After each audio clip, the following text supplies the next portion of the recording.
Доколку позицијата ја напушти Љубомир Јовевски, ја напуштам јас.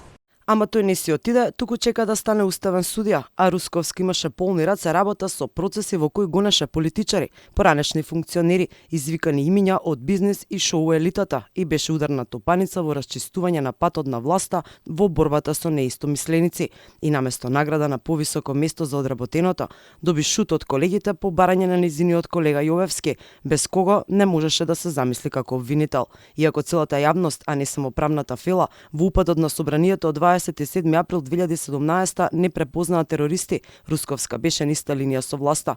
За неа, учесниците ја загрозиле безбедноста на државата зашто спречиле мирно примопредавање на власта. И токму за тоа, Русковска смести 16 луѓе да издржуваат вкупно 188 години затвор. Обвинителството ќе докаже дека обвинетите кои седат во оваа судница изготвиле план со намера за загрозување на уставниот поредок и безбедноста на државата. Со акти на насилство да спречат мирно примопредавање на власта.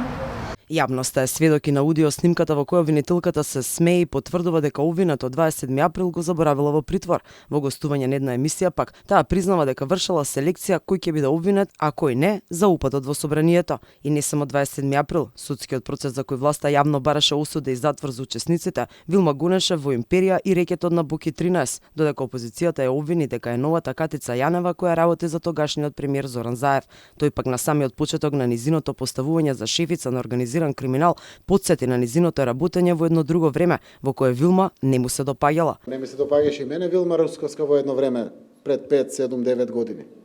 Кој ме прашува мене?